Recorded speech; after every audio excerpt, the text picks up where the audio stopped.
Imagine stepping into a land where your faith is outlawed, your presence is despised, and armed men literally wait in the woods to kill you.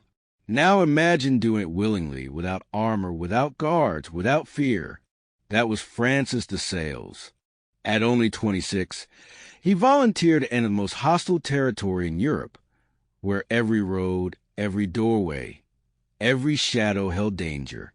He crossed frozen mountains, slept in forests, faced wolves, dodged assassins, and endured years of rejection and ridicule, all while radiating a peace so unshakable that even his enemies were disarmed by it.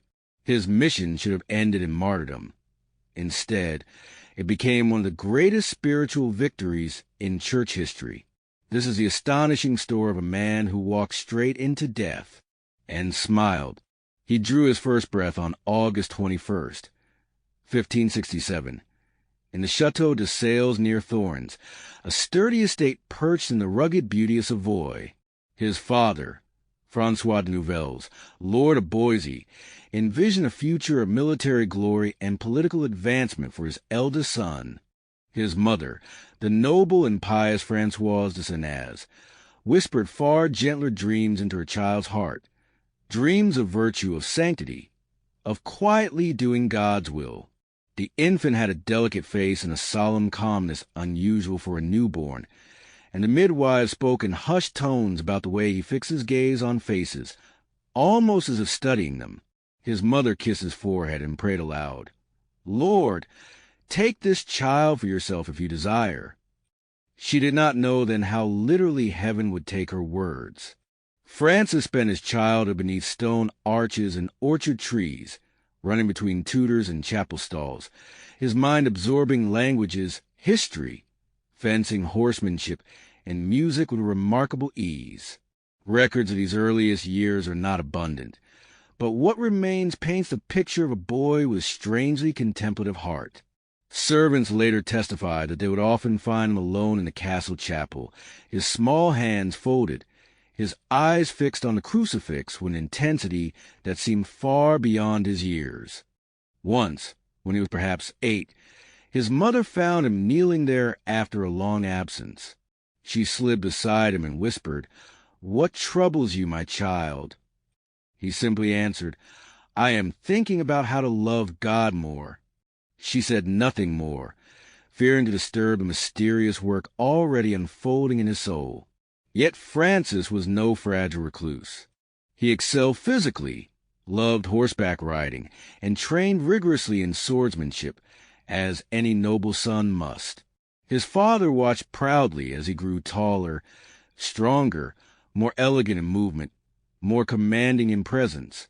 "This boy," he would tell visitors, "will make the name of de Sales shine before kings." What he could not see was that another king had already laid claim to the boy's heart. By the time Francis was 11, he had begun formal studies in La Roche-en-Annecy. Though he proved brilliant in every subject, it was theology that seized his imagination. The era was dangerous.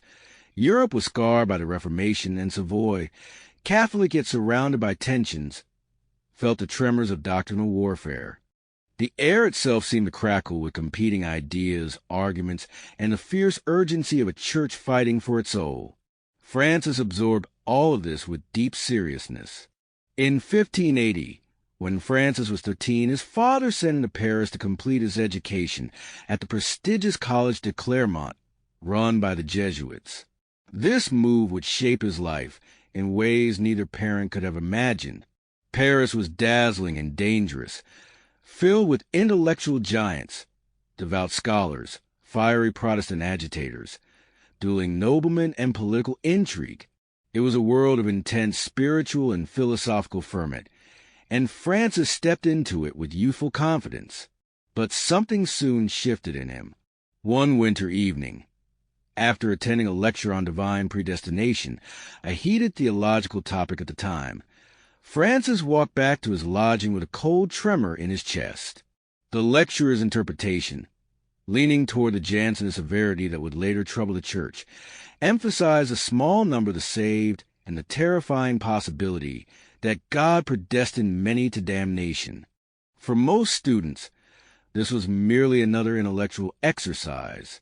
For Francis, it exploded inside him like a spiritual catastrophe. Over the following days, he found himself assaulted by a fear that grew with every passing hour. What if he were predestined to hell? What if, no matter how he prayed or tried to love God, he was rejected from all eternity? The question swelled into obsession. Sleep fled from him. His appetite vanished. The sunshine of his personality dimmed into a quiet, haunted pallor that frightened his friends. He told no one. Instead, he fasted, prayed, and scoured theological texts, searching for reassurance that God desired his salvation. Yet every line he read seemed only to deepen his dread. What if he were outside the number of the elect? What if God himself had written him off? In a city bursting with life, the boy felt himself drifting towards spiritual death. Weeks passed. The torment grew so unbearable that Francis began to feel physically ill. He lost weight. He grew pale, restless, hollow-eyed, walking to the busy Paris streets. He sometimes thought he heard whispers of damnation in the rustling of leaves or the distant echoes of footsteps. At night, he dreamed of hell, waking with his throat tight and his sheets damp with sweat. In one particularly vivid night of terror, he dreamed he stood on the edge of a vast chasm, flames roaring below. Chains clamped around his wrists, dragging him downward while faceless voices hissed, "You are not chosen.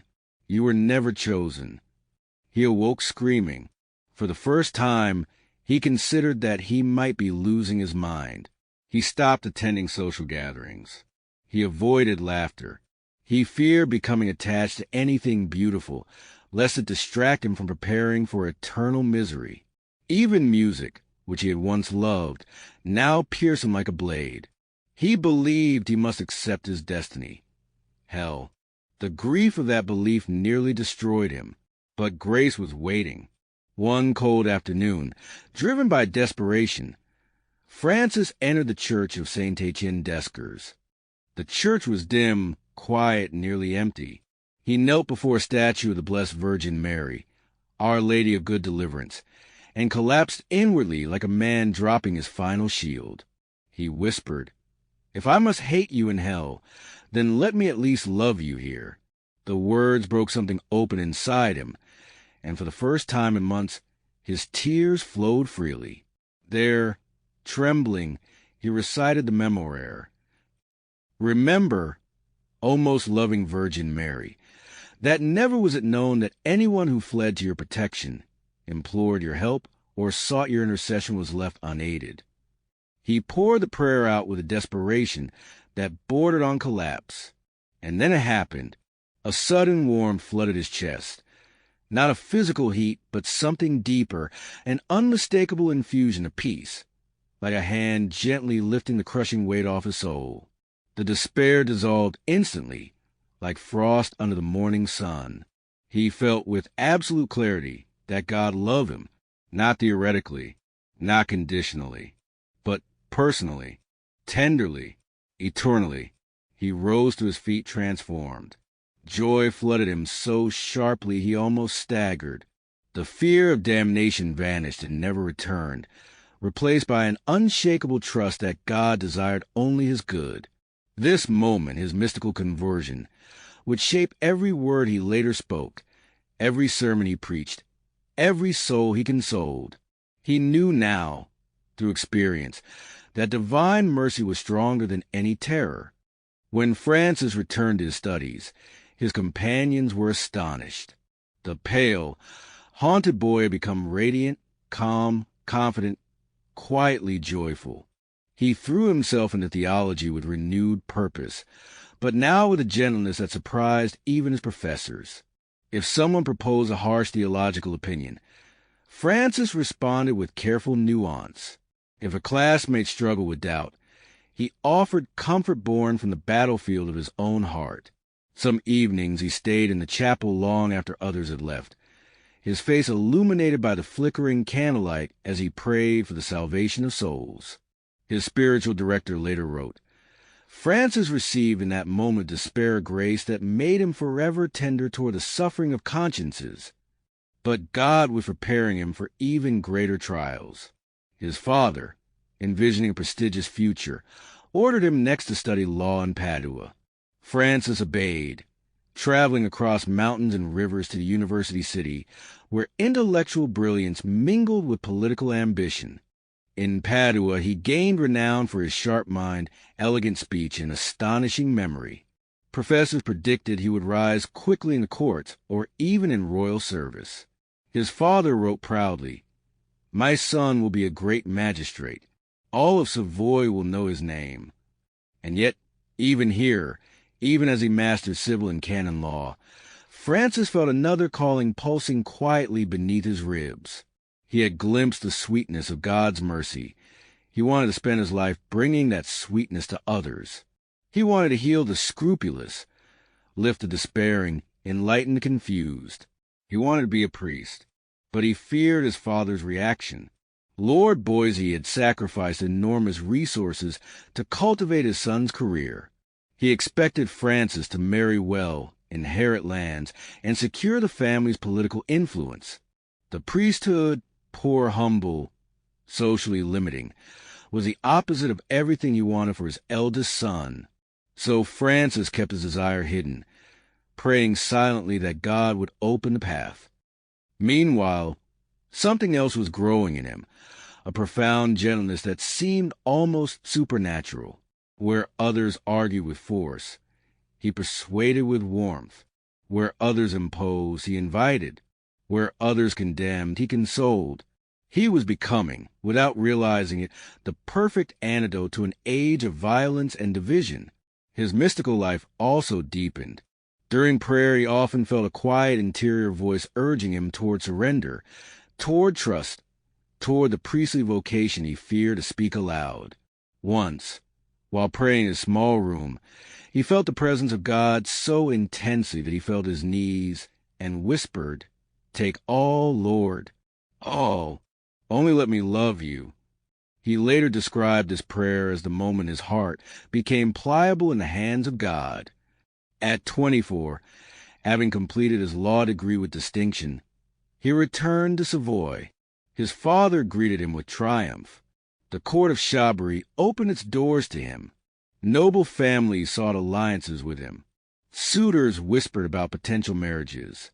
For a time, Francis allowed himself to be drawn into the social world, attending dinners, conversing with diplomats, studying local governance, but always with subtle detachment, as if part of him lived elsewhere.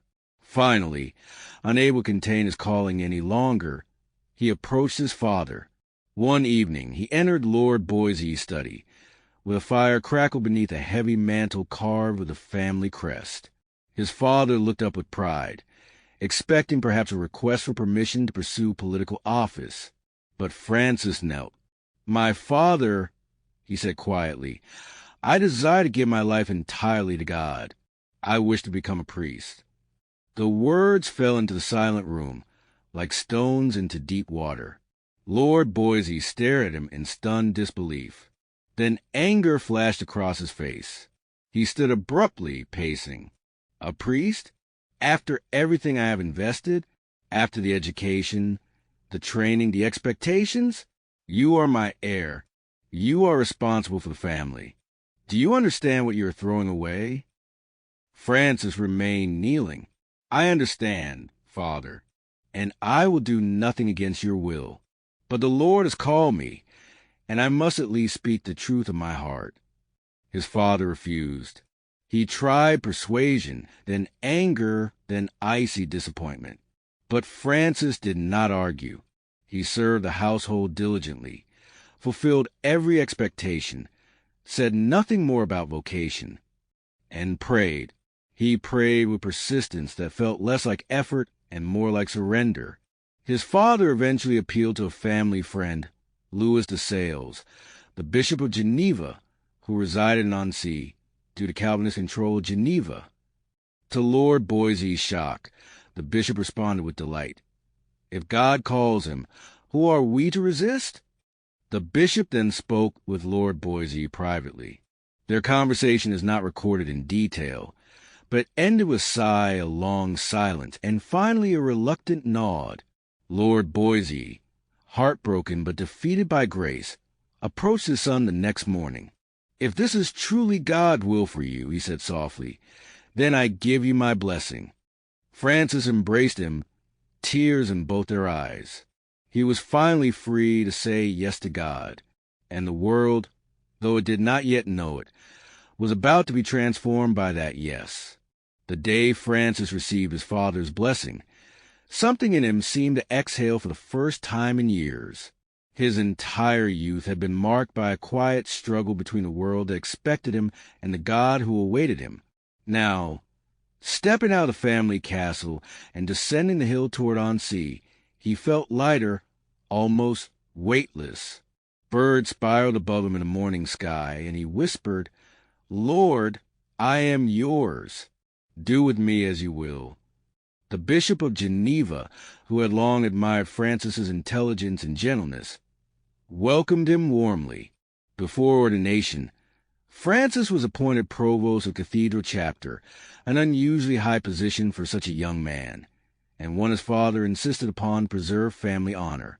Yet Francis accepted the title not as prestige, but as responsibility. He took it as a call to serve, not to rule. But the church in that era was wounded. The spread of Calvinism across Savoy and Geneva created open rifts. Priests were slandered, Catholic teaching ridiculed, churches seized or abandoned. In some regions, very few Catholics remained. Many clergy responded defensively, some harshly, others timidly. What no one could have foreseen was that the quiet young nobleman from Sales would become the church's gentle conqueror. After several months of preparation, Francis was ordained a priest on December 18, 1593. Witnesses recall that when he lay prostrate on the cold stone floor during the Litany of the Saints, tears slipped from the corners of his eyes, not from fear, but from a love so deep it seemed to rise from the very marrow of his bones. When he rose to receive the vestments of a priest, he felt an indescribable certainty.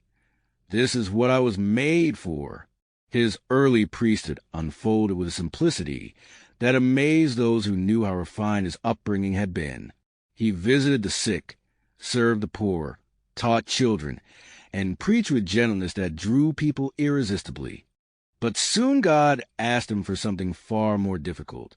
The Chablais region, just beyond the southern shore of Lake Geneva, had been almost entirely overtaken by Calvinists. Of the approximately 25,000 people living there, only a handful remained Catholic. Priests sent there had been threatened, attacked, and driven out. The mission seemed hopeless. When the bishop asked for volunteers, the cathedral chapter fell silent. Francis stepped forward. He was 26. His father objected fiercely. "They will kill you." But Francis answered simply, "If I am to be consumed, let it be in the service of God." The bishop, moved but fearful, hesitated. Yet Francis insisted, not with bravado but with serenity. "If you send me alone," he said, "I shall go alone. God will provide." And so began one of the most heroic chapters of his life. In September 1594, Francis set out for Chablais accompanied only by a cousin who served as a secretary. The journey was dangerous. Calvinist patrols controlled the roads, and Catholic clergy were viewed as enemies. As Francis walked the mountain passes, the air grew colder, the path narrower, and danger more palpable. Several times he was warned by travelers that assassins were nearby. Once, hearing that armed men waited for him on the main road to Thonon, he simply crossed fields and forests in silence, trusting God with every step. When he reached Thonon, the center of the Calvinist stronghold, he found an eerie quiet. Streets were hushed. Windows were shuttered. No one greeted him. The few Catholics who remained practiced their faith in secrecy, trembling with fear. If Francis felt fear, he did not show it. He rented 2 small rooms, one for study and prayer, the other for meeting anyone brave enough to come. He celebrated Mass privately, for public worship was banned. At night, he walked the streets praying his rosary, asking heaven to soften hearts. A few children trailed behind him out of curiosity, the first sign of human connection he received in that cold, suspicious city. What transformed the mission was not dramatic preaching or heated debates, but Francis's astonishing patience and innovation. Realizing that people were afraid to be seen speaking with him, he began writing short leaflets explaining Catholic doctrine in simple, warm language and sliding them under doors at night. These writings were the earliest version of what later became his masterpiece, The Catholic Controversies. His approach was stunningly gentle, no insults, no triumphalism, only clarity, charity, and reason. Calvinist ministers were unnerved by him. They expected fire and threats. Instead, they encountered courtesy, so disarming it left them speechless. When they mocked him, he bowed his head and answered kindly. When they refused to debate him, he remained patient. When they spread rumors about him, he prayed for them by name. He refused to use force of personality. He relied only on truth and love. His poverty during these years became legendary. His boots wore thin. His cloak was patched repeatedly. Winters in the region were brutal, and often the cold seeped so sharply into his bones that he shivered through the night. But he never complained. One evening, arriving soaked and shivering at a small outpost, he was denied lodging because he was a Catholic priest. So he slept outside against a tree, snow gathering on his shoulders, whispering prayers for the very man who had turned him away. Several times assassins attempted to kill him. Once, hidden men leapt from a thicket and aimed their pistols at him, only for the flints to misfire. Francis removed his hat and said gently, "May God keep you from harm." The men fled in confusion. Another time, wolves cornered him on a narrow mountain path. He raised his hand and made the sign of the cross. The animals inexplicably retreated, their eyes still fixed on him as they disappeared into fog. But not every danger came from without. Exhaustion and isolation weighed heavily on him. There were nights when discouragement whispered that nothing would change, that his mission was futile. In those moments, he turned inward with the same fervor he had shown during his conversion in Paris. Standing before a crucifix in the dim light of his room, he would whisper, "Lord, if my heart grows cold, warm it. If it grows weary, strengthen it. Only let me be faithful." What sustained him most was his mystical life. During prayer, he sometimes felt a deep interior stillness, a union with God that washed over his fatigue and filled him with renewed gentleness. He wrote to his cousin Louis, "There are moments when my soul rests in God so quietly that I could stay with him forever. These hours give me strength for days." Slowly, almost imperceptibly at first, the ice around Chablais began to thaw. A few families, moved by the beauty of Francis's explanations, sought private conversations. Formerly hostile listeners admitted that they had misunderstood Catholic teaching. Mothers who once crossed themselves when he passed now asked him to bless their children. Word spread that he was not the monster Calvinists had described, but a man of extraordinary kindness. In 2 years, hundreds returned to the faith. By the 4th year, thousands. By the end of his mission, nearly the entire region had come back to Catholicism, not by force, not by political pressure, but by the relentless sweetness of one man who refused to despair. His father, hearing of his son's success, wept with pride. "He is doing more than any soldier," Lord Boise reportedly said. "He is conquering hearts." Even Calvinist ministers, though they did not convert, admitted privately that Francis was a man of holiness. When he finally returned on sea after more than 4 years, he was physically worn, his once elegant clothing threadbare, but his eyes shone with serenity no hardship could dim. Crowds gathered to greet him, cheering as he passed. Mothers lifted their children to see him. Old men pressed forward to kiss his hand. The bishop embraced him with tears, whispering, "My son, you have restored a diocese." But God was not finished with him. After several years serving as coadjutor bishop, essentially the bishop's designated successor, Francis faced a new test of patience and charity, guiding souls individually. Unlike missionaries who dealt with large groups, Francis soon became renowned for his spiritual direction of individuals who sought him privately, sometimes in great turmoil. His ability to listen deeply, discern gently, and soothe wounded consciences made him a magnet for troubled souls. Among those who crossed his path during this period was the woman who would become one of the central figures of his life, Jane Frances de Chantal. Their story began in 1604. Francis had been invited to preach Lenten sermons in Dijon, where Jane, recently widowed, devout, and deeply interior, heard him speak for the first time. She later said that his words struck her like arrows of fire, awakening a desire for holiness she had not previously understood. Yet what truly moved her was not his eloquence, but his gentleness. His voice, calm yet vibrant, seemed to reach the secret places of her soul. Their first private meeting was quiet, almost hesitant. Jane, aware of his reputation, approached with reverence. Francis greeted her not as a dignitary might greet a petitioner, but as a father greets a beloved child. His eyes, full of compassion, immediately put her at ease. As she spoke of her spiritual struggles, her grief after her husband's death, her longing for deeper union with God, her fear of self-deception, Francis listened without interruption, his hands gently folded, his gaze unwavering. He sensed instantly that she was a soul chosen by God for something extraordinary. "Madam," he told her softly, "God has great plans for you. Walk gently, and he will lead you."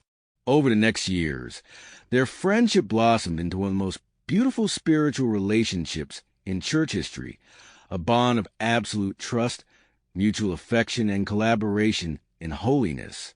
Francis guided her with remarkable balance, firm yet tender, wise without dominating. Jane responded with obedience, humility, and a growing interior freedom. Their letters, hundreds of them, reveal the depth of their spiritual communion. Francis encouraged her to abandon excessive self-scrutiny in favor of confident trust in God. "The measure of love," he wrote to her, "is to love without measure." Jane, for her part, helped Francis refine his teachings on devotion in daily life, bringing the feminine, domestic, and maternal dimensions that would later become central in his masterpiece, The Introduction to the Devout Life. Together, they discerned the founding of a new religious community, the Order of the Visitation of Holy Mary, characterized by humility, gentleness, and charity, virtues Francis believed most souls could realistically live. The order welcomed not only strong and healthy women, but also those too frail for harsher monastic life. "I want a congregation," Francis explained, "where the sick and the weak may thrive." Jane became its co-foundress, and their collaboration became a living icon of spiritual friendship purified by grace.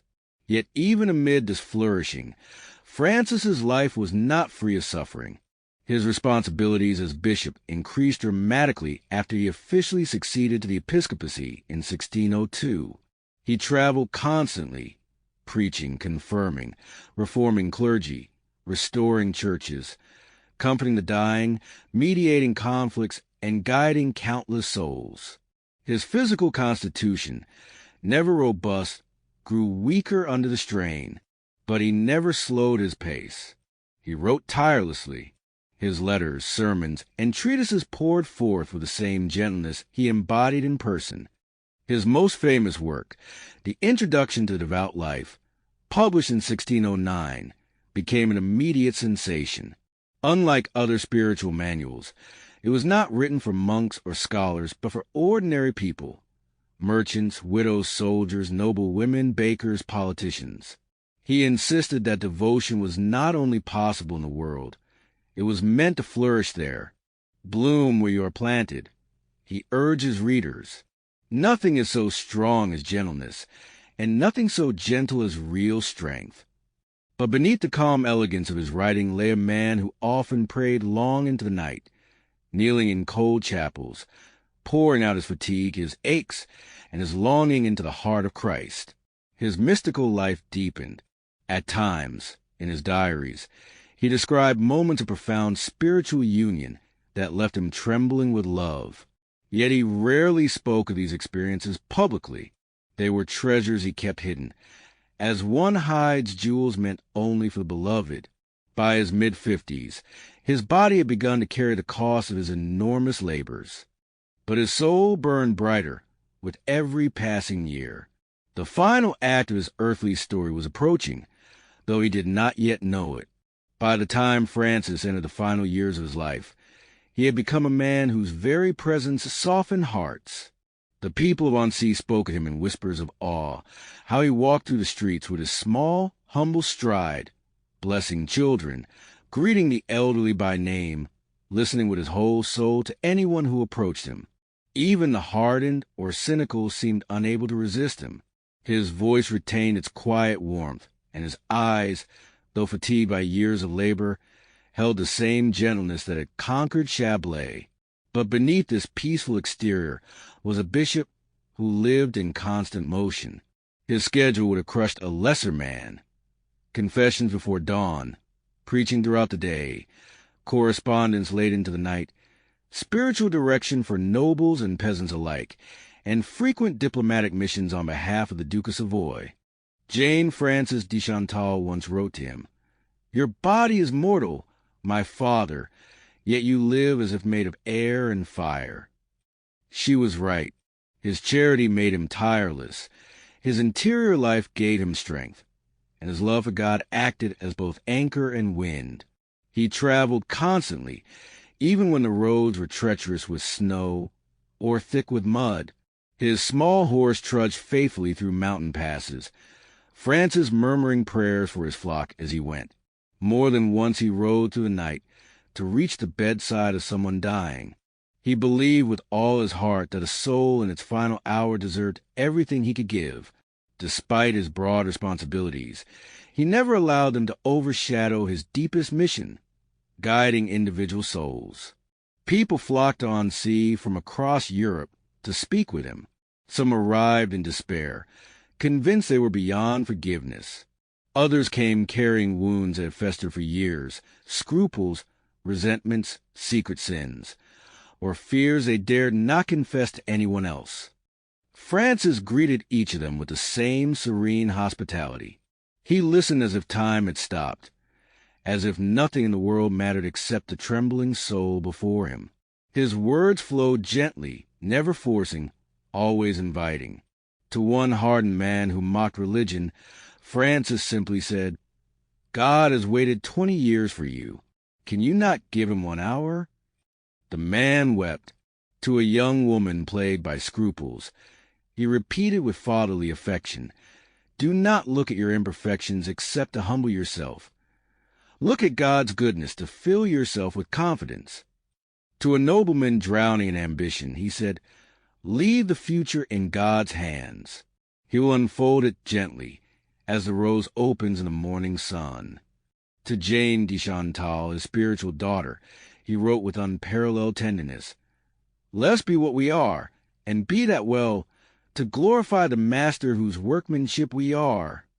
His influence on her deepened as the visitation order grew. Jane, who possessed a noble fierceness tempered by grief, leaned on Francis for wisdom. Francis, who bore the weight of a diocese, leaned on her for spiritual companionship. Their friendship, pure, loyal, and exquisitely balanced, became a sanctuary for both of them. In her he found a soul capable of understanding his spiritual heights. In him she found a father who saw her holiness even when she could not. They founded new visitation houses. They wrote constantly. They refined the spirituality of everyday devotion.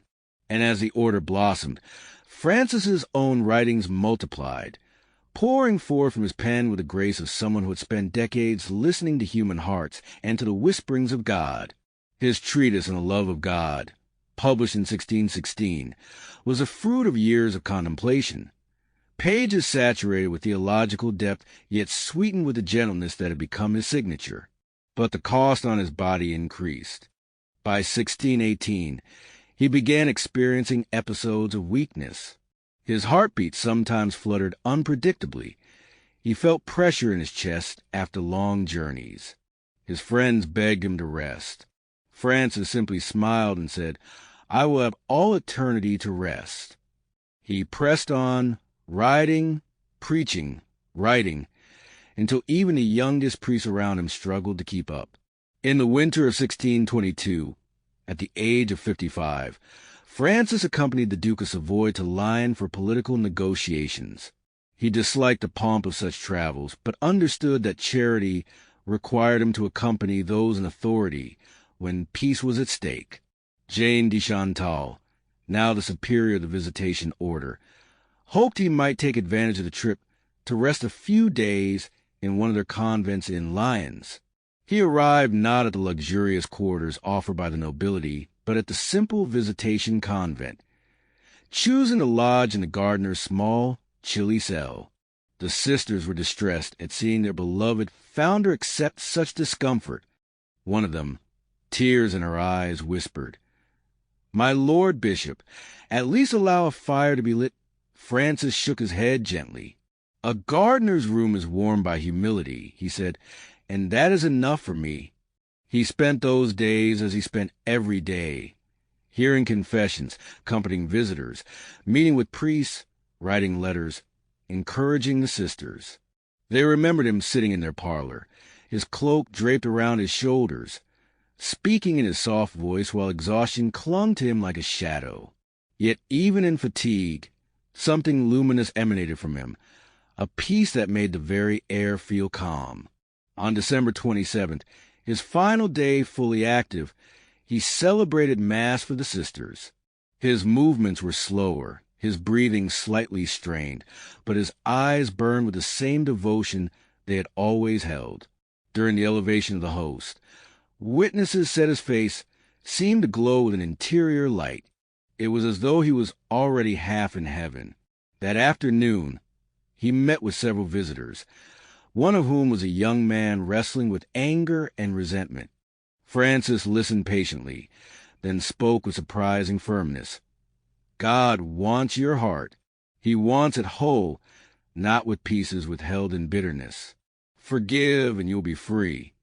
The young man later said that as Francis spoke, he felt the bitterness melt within him like snow in sunlight. But Francis's strength was nearly gone. That evening he sat at a simple table in the convent, surrounded by the quiet murmurs of the sisters preparing for supper. A plate of food was placed before him, bread, a few vegetables, a glass of water. He blessed the meal and began to eat, but soon slowed, his breath catching slightly. One of the sisters noticed a tightening in his jaw, the subtle shake of his hand. "My Lord Bishop," she whispered, "are you unwell?" He set down his spoon. "A little tired," he answered with a gentle smile. Moments later, he felt a crushing heaviness in his chest, like a great hand pressing downward. His vision blurred. He leaned forward instinctively, trying to steady himself, but the pain intensified. A priest present at the table rushed to his side. "Your Excellency," he said urgently, "shall I fetch help?" Francis managed a faint shake of the head. "Do not trouble anyone," he whispered. But the room already stirred with concern. Sisters hurried out to summon the physicians and the other priests. They carried him to a small bed in the gardener's cell. The rough wooden frame creaked under his weight. His cassock was loosened to ease his breathing, but the pain continued to deepen. He closed his eyes and murmured quietly, "Jesus, Jesus." It was the same prayer he had whispered in his youth in Paris, the same cry that had freed him from despair. The doctor arrived quickly, realized the gravity at once, and whispered to the priest, "It is his heart." There was nothing to be done. Francis asked for a crucifix to be placed in his hands. When someone tried to adjust the pillow beneath his head, he smiled faintly and said, Let me be as I am. It is enough. The sisters gathered outside the cell, some weeping softly, others praying the rosary. They adored him. He had fathered their order, guided their souls, and embodied the very virtues they sought to imitate. Jane de Chantal, far away in Moulins, felt an unexplained sorrow that evening, as though something precious were slipping out of the world. Inside the tiny cell, Frances de Sales whispered final counsels to the priest at his side. Humility, charity, sweetness, above all sweetness. These are the virtues that win souls. He grew still. His breath came slower, softer, like the fading breeze before nightfall. Then, on December 28, 1622, without drama or struggle, his breathing stopped. His face relaxed into such profound serenity that the priest beside him later said, it was as though he fell into God's arms. Word spread through Lyon like a tremor. Bells tolled. People poured into the streets, weeping openly. Even Protestants in the city paused in silence, for they knew a man of rare goodness had walked among them. His body was brought to Annecy, where crowds pressed forward in such numbers that the guards feared someone would be crushed. Mothers lifted babies to touch his coffin. Old men fell to their knees. It was not the grief of losing a powerful bishop. It was the grief of losing someone whose gentleness had changed them, someone who had taught them that holiness was not violent or severe, but tender, approachable, warm. When the coffin was opened for veneration, Frances's face appeared so peaceful that many believed a miracle had occurred. Jane de Chantal, upon seeing him, knelt silently. Tears streamed down her cheeks, not of despair but of love. She whispered, "He has taught me how to live. Now he teaches me how to die." Frances de Sales was 55 years old. He left behind no earthly riches, no political legacy, no royal monuments. What he left was infinitely greater. A spirituality of everyday holiness, a model of gentleness, so strong it could convert cities, writings that continue to guide souls centuries later, and a friendship with Jane de Chantal that remains one of the purest examples of spiritual companionship in Christian history. He died in a gardener's cell, but he remains enthroned in the hearts of millions. And the sweetness he preached, so delicate, so deceptively simple, became one of the pillars of Catholic spirituality. His final legacy can be summarized in the words he spoke countless times, words that still echo through the centuries. Be who you are, and be that well, to give glory to the Master whose handiwork you are.